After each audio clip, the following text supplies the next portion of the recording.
All right, Jet fans, it's Friday. Welcome to FSPN, the least respected name in sports. Remember when CNN used to have those little promos? CNN, the most respected name in news. It just like forced it down your throat. This must be correct. They're the most respected name in news, honey. I don't know what we would do without these people telling us what's going on. Well, now we have FSPN, the Frankie from Flatbush show, and I'm Frankie from Flatbush, the crook from the brook. Shout out to Biggie Smalls. But let's get to the news, shall we? The Jets lost in predictable fashion to the Patriots. They're just better than us. So what is there for us to take away from this game other than we stink, they're good? Big problems.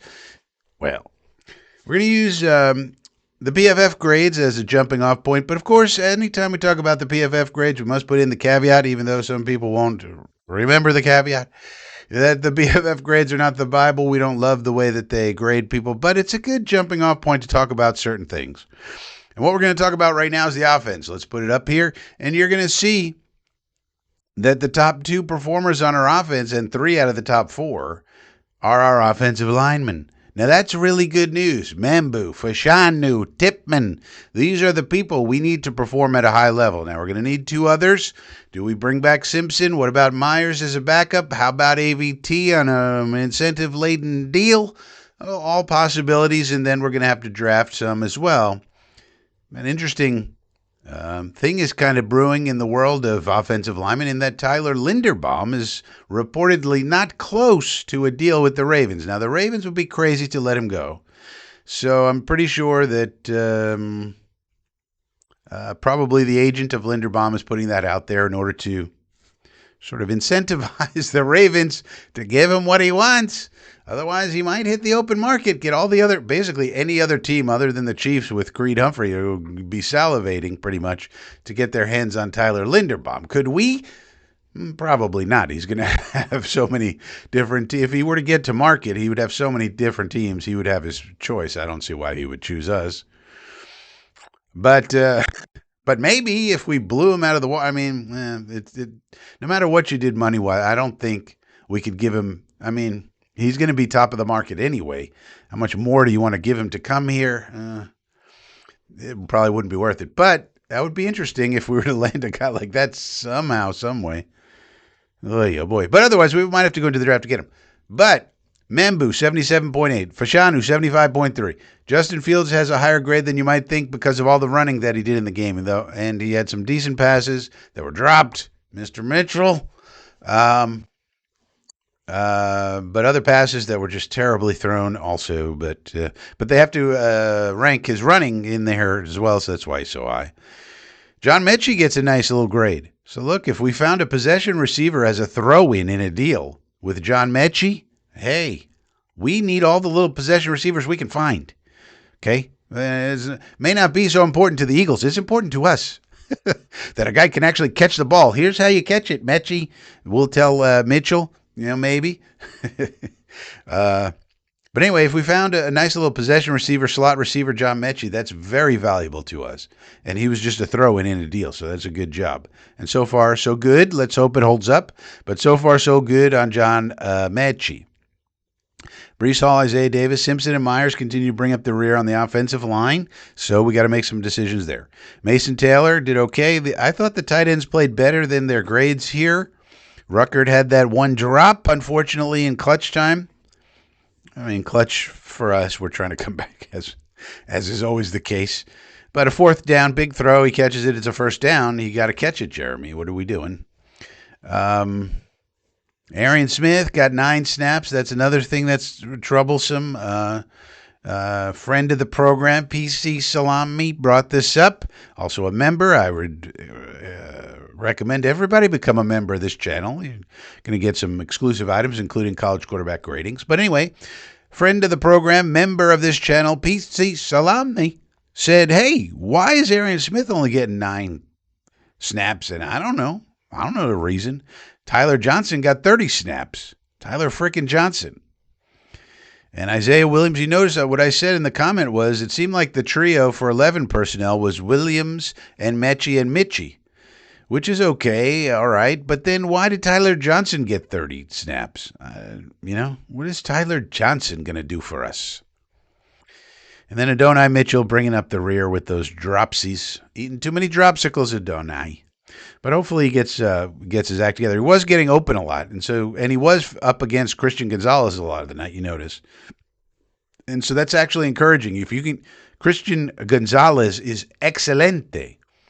And so if you can get open against him, you can get open against just about anybody.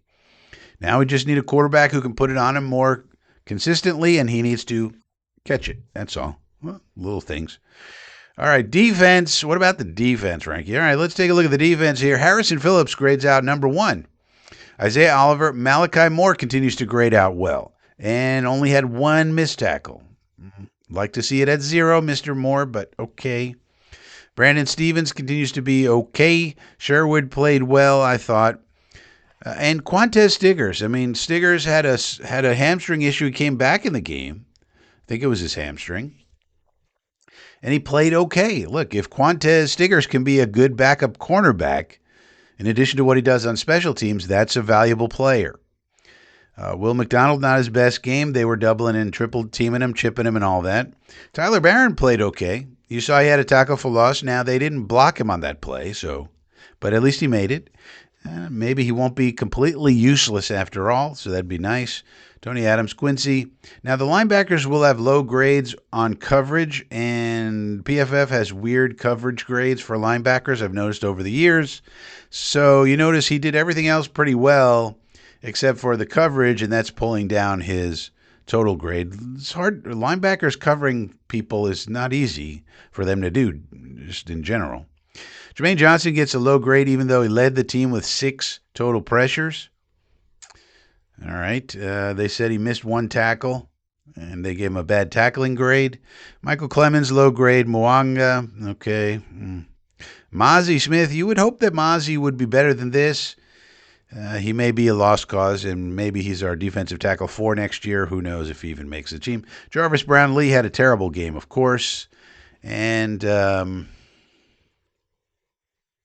I don't know what's going to become of Jarvis Brown-Lee. The thing with him is that the Titans coach, his defensive backs coach with the Titans, basically said, look, he's a good player, but he's got to stop with the penalties. And then we saw the penalties last night. It's the holdings. You can't hold beyond 5 yards, Jarvis. You got to stop with that. And he had that problem in Tennessee, and he's continuing it here. He owned up to it after the game. It's nice to own up to it. How about fixing it? I mean, you've been doing this now a long time, apparently. Your coach said so with the Titans, and that's apparently why they traded him. Everything else he does pretty good. If he could just stop holding, get the hands off, Jarvis. Thank you. That'd be nice. But that's messing up his whole grade. Now, the suplex thing that he did, now he made 7 tackles. He was up there on the team in tackles. He's a good tackler. And that's something he does do. And he gave a suplex to one of the people last night, late flag, when the Patriot fans booed, made a lot of noise. Then the official threw the flag. I don't think that's right. If you're going to call it. But don't wait for the crowd to get upset and then call it. What are you doing? It's either a foul or it isn't. I personally don't think it was a foul, but you'd have to see when exactly they blew the whistle, and was it excessive and unnecessary roughness and all of this. But nonetheless, as we all know, we now live in the National Wussball League. This has been a presentation of the National Wussball League. We're so tough. We speak in a deep voice, even though we're the National Wussball League. Okay, so that's the defense. Let's take a look at the passing. One of the things we're going to do, we're going to have a little exercise here coming up in a new video about these passers. We're going to use some of this data here for these passers. Justin Fields, 3.16 time to throw, too long. He scrambles a lot, we know. Average depth of the target, 8.6 yards, isn't terrible, but yards per attempt, 4.5 is extremely low. And that's been something that, if you look at, something I've realized recently, yards per attempt carries pretty well. Meaning, if you look at somebody's career yards per attempt, it generally follows them around. They generally are pretty consistent. And the thing with Justin is it's been low his whole career, not 4.5, but in the sixes, and that's too low. You got to get it in the high sevens or at least mid sevens. And so he has not improved. One big time throw they gave him, that was probably the Mitchell drop, and then one turnover worthy play. And that was the fumble. That was also terrible. Should have gotten 2 fumbles on it. He fumbled it, and then he tried to get it and pick it up instead of falling on it. And they pick it up. And they're like, thank you very much. We'll take points out of this. So that's what you have to take out of this, I think. Offensive line continues to do well. We got some issues on the defense. We need to really stack that up. We need to, if we're going to continue to have a 4-3, you got to get lots of defensive linemen who are good. You can't have a 4-3 defense and then neglect the defensive line. That's no bueno. We also need some significant help in the safety area. And hopefully A.Z. Thomas will be back for next game, and we can sort of evaluate him as our cornerback of the future. So we'll have to see about that. All right, let me know what you think about this in the comments. Think about subscribing to the channel. Think about giving me a thumbs up. If you click the thumbs up, it turns into a little football right down there. And also, think about the membership. I mean, if you join and become a member, you get all the grading of all the college quarterbacks that I do. You may not want that, but we are going to have to take one of these fellas next year. And so wouldn't it be good to know how they grade it out using a system that just grades their throws, which is how you can separate and distinguish out all of the bullshit. I'm not being influenced by the boosters of Oregon. I'm not being influenced by Ohio State people. All these people you see on television, they're influenced by, at least, if not outright paid, by the boosters of these programs. You better talk good about Dante Moore, Orlovsky. Here's a case of wine for you, Todd McShithead. You want to say something nice about Dante Moore or not? Nobody's sending old Frankie any wine. They're not sending me jack shit, I tell you. So you get an honest opinion, and I have a system for grading them, and I think it's a really good system.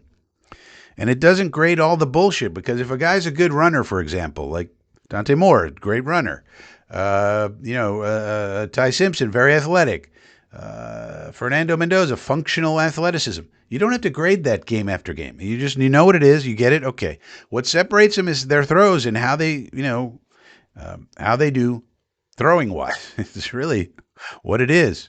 And my system takes care of that, gives them a letter grade for each game that I do. We'll have 3 more in the bank at least tomorrow. And so all of the members of this channel get access to all that information and a whole lot more. So consider joining the membership area by clicking join right below this video, and I will see you next time.